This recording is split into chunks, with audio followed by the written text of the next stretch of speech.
Muchísimas gracias por estar con nosotros, Javier, y prácticamente en los cierres de campaña, ¿no? ¿Cómo te ha ido en los cierres? Bien, muy bien, la verdad, empezamos en Piedras Negras y Acuña hace una semana, a mediados de la semana pasada, seguimos en La Carbonífera, Sabinas, Musquis, Rosita, cerramos en Monclova, en Sacramento, San Buenaventura, Cuatro Ciénegas, Castaños. Y el fin de semana estuvimos aquí en Torreón, el sábado cerramos el Torreón, el domingo Madero y San Pedro.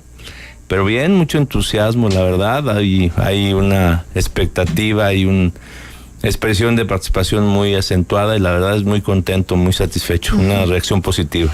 Oye, Javier, leíamos en la mañana una encuesta del Universal donde le da 4 puntos de diferencia a la coalición de Miguel, que encabeza el Partido Revolucionario Institucional con Miguel Riquelme sobre Guillermo Anaya. Y luego le sigue Armando Guadiana y hasta el final te ponen a ti. ¿Cuál es la interpretación que tú haces de estas encuestas? Bueno, que son propaganda electoral de los partidos políticos, de quienes tienen dinero para pagar encuestas.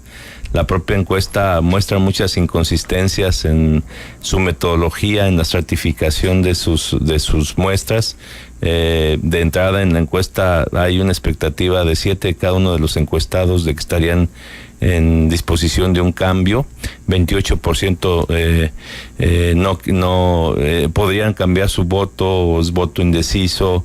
El 12% no quiso contestar. Tienes un 40% en esa misma muestra. Dice que fue una muestra de boleta cara a cara, pero se levantó en puntos de 10 puntos, de 10 encuestas por cada uno de los puntos. Tiene como varios temas ahí de inconsistencia.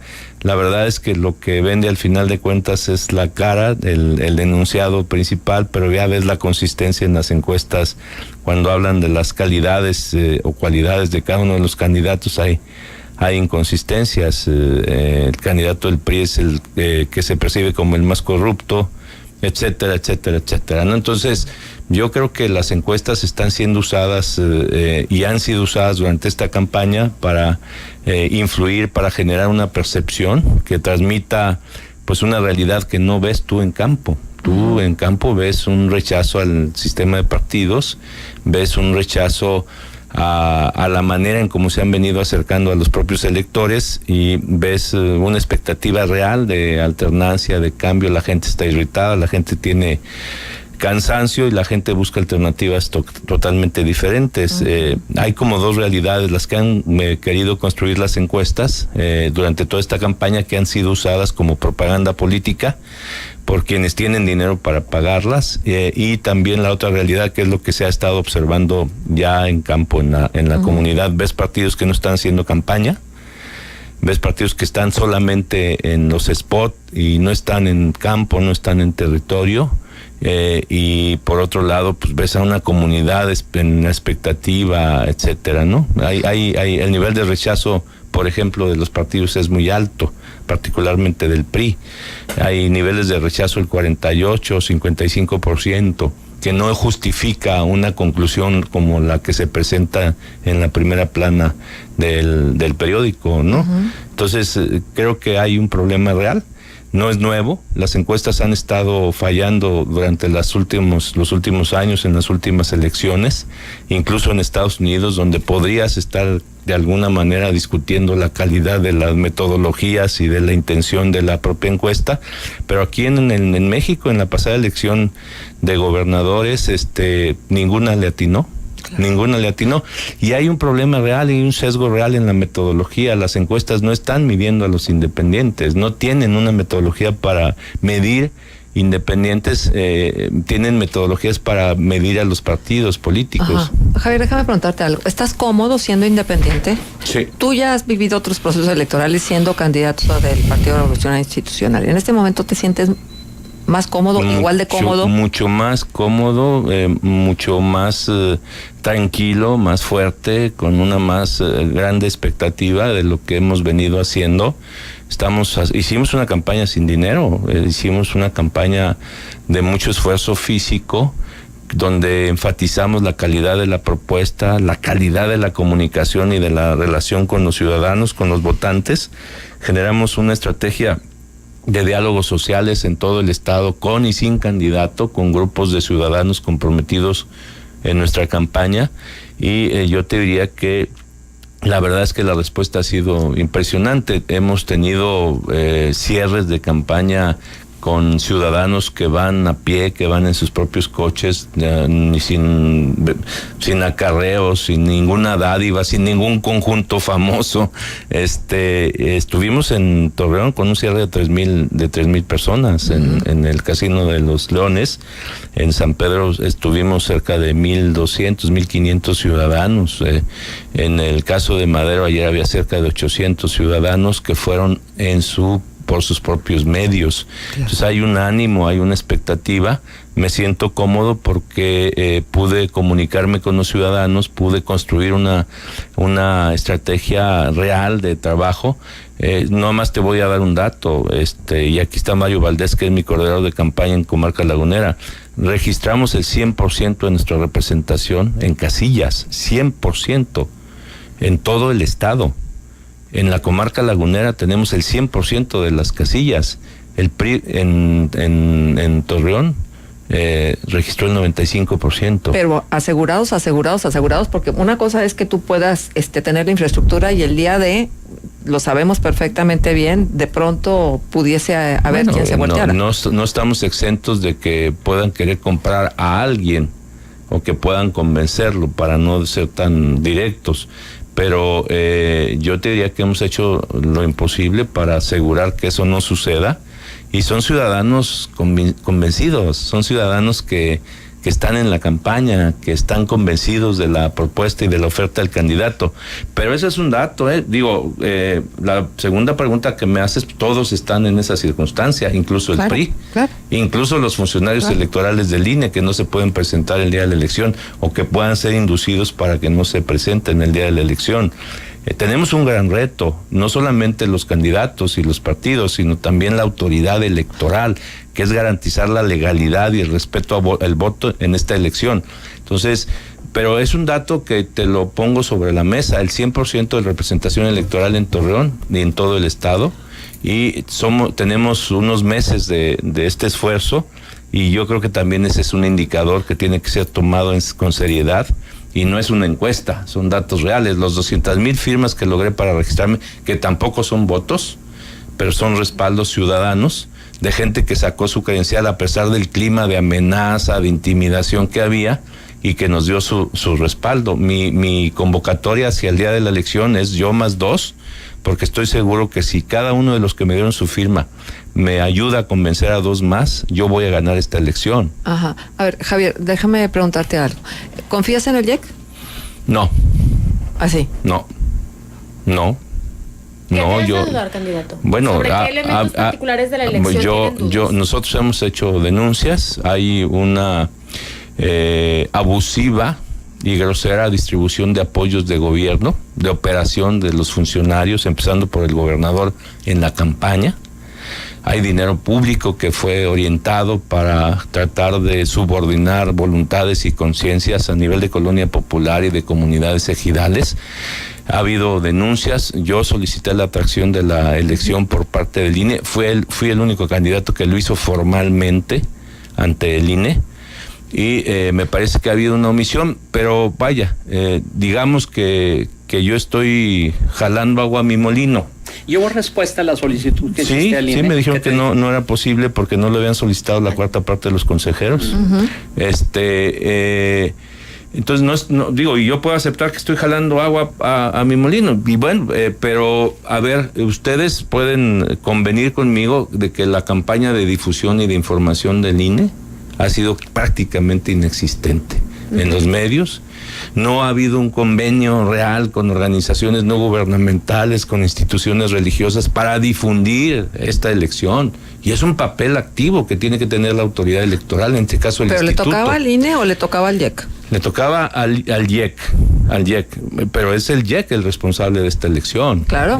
Cuando tú me preguntas, entiendo que es al IEC, claro, al que me estás preguntando, porque es el responsable de la elección. Entonces ha sido omiso, ha sido pasivo.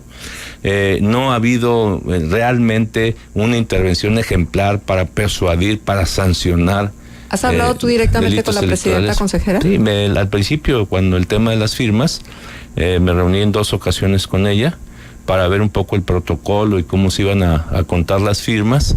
A mí me contaron 40,000 firmas de cerca de 200,000 firmas que entregué, me empataron con el otro independiente y difundieron que yo había entregado 40,000 firmas, ¿no? Uh-huh. Entonces yo tengo realmente mis reservas, lo he hecho público y lo digo, de cara al propio proceso electoral, y me parece que hay ahí, independientemente de personificar, porque creo que bueno, que hay un problema también de experiencia, pero también ha sido evidente y se ha exhibido a algunos consejeros asociados directamente al partido oficial. Javier, si uno sigue la línea discursiva de cada uno de los candidatos que no son de la coalición por un Coahuila seguro, uno se da cuenta que todos convergen en acabar con la corrupción, de explicar el tema de la megadeuda, etcétera.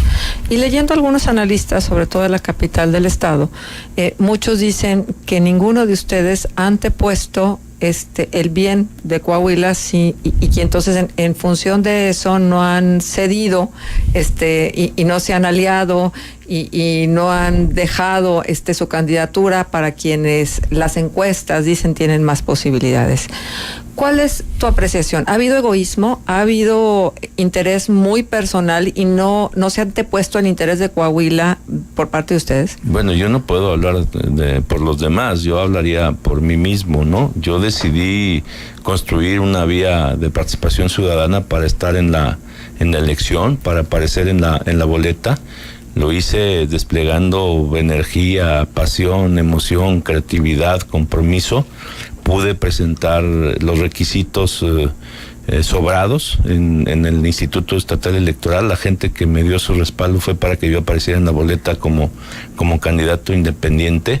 La construcción de una unidad o de una oferta es un proceso, no es un acto voluntarioso y personal, ni tampoco es un cálculo político por un puesto. Es más bien una construcción que le apuesta a la posibilidad de generar un movimiento, en mi caso, que busque alternativas, que enfrente al sistema de partidos y que pueda realmente llegar a la profundidad de la exigencia de cambio que requiere una sociedad como la coahuilense.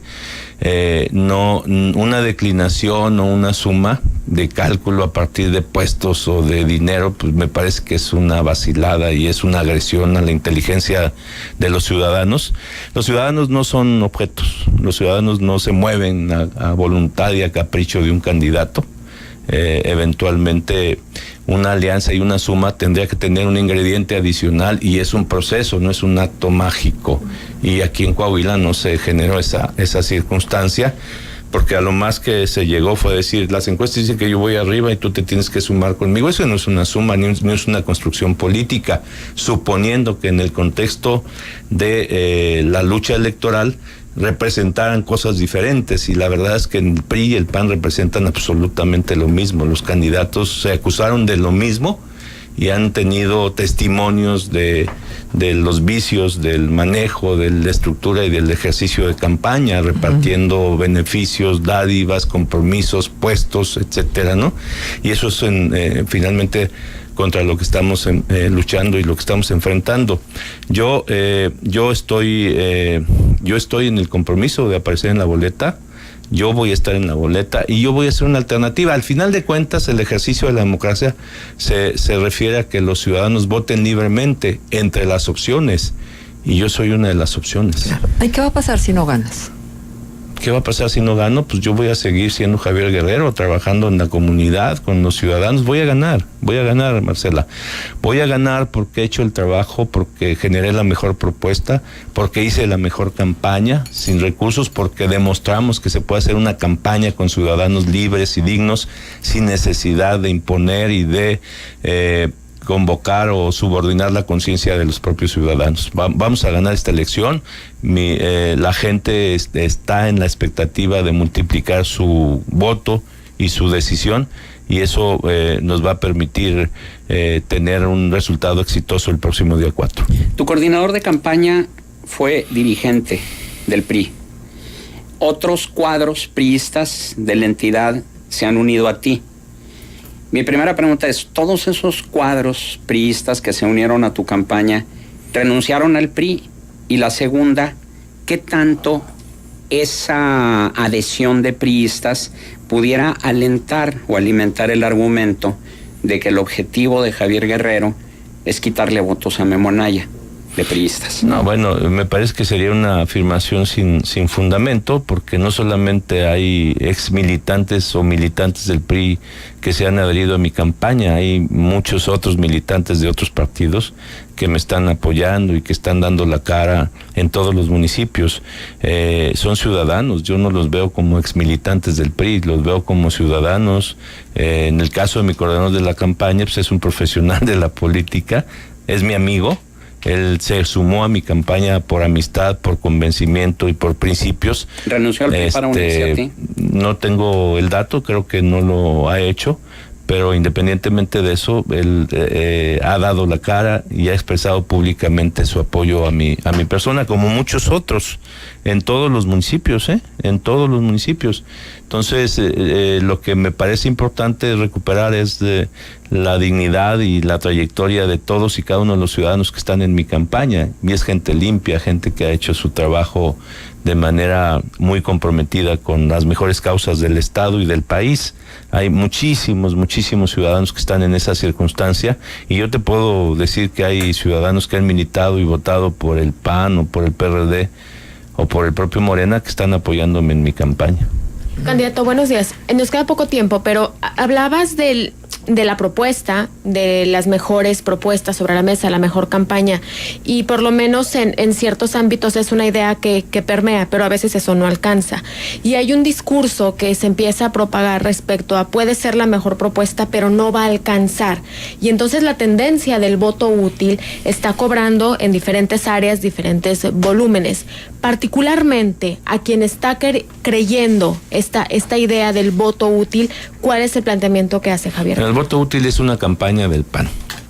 No es una tendencia ni es una corriente de opinión, es una campaña del PAN, sembrada, multiplicada. Yo te diría que el voto útil y el voto no desperdiciado es cuando se vota por el mejor, cuando se vota en libertad, en conciencia, cuando se arriesga y cuando se construye una perspectiva desde la propia valoración personal. Al final de cuentas, el ejercicio de una democracia, del voto y del respeto al voto, es cuando este voto es un voto libre, es un voto consciente, es un voto convencido. Tenemos que convocar al voto inteligente, al voto de conciencia, al voto en libertad, y ese voto va a ser útil siempre y cuando elija el mejor. Pues un empresario, cuando tiene opciones para poder elegir a un director, pues ve al mejor, y cuando una familia ve y va a comprar una casa, ofrece la mejor alternativa y toma la decisión. En la elección, eso es lo que va a pasar, los ciudadanos van a votar por el mejor. Bien, Javier, el tiempo se nos acabó. 2018, ¿senaduría? No, en absoluto. 2018 voy a seguir trabajando con los ciudadanos de Coahuila. Muchas gracias, Javier Guerrero García, por estar con nosotros, candidato independiente a la gobernatura de Coahuila. Gracias, muy amable.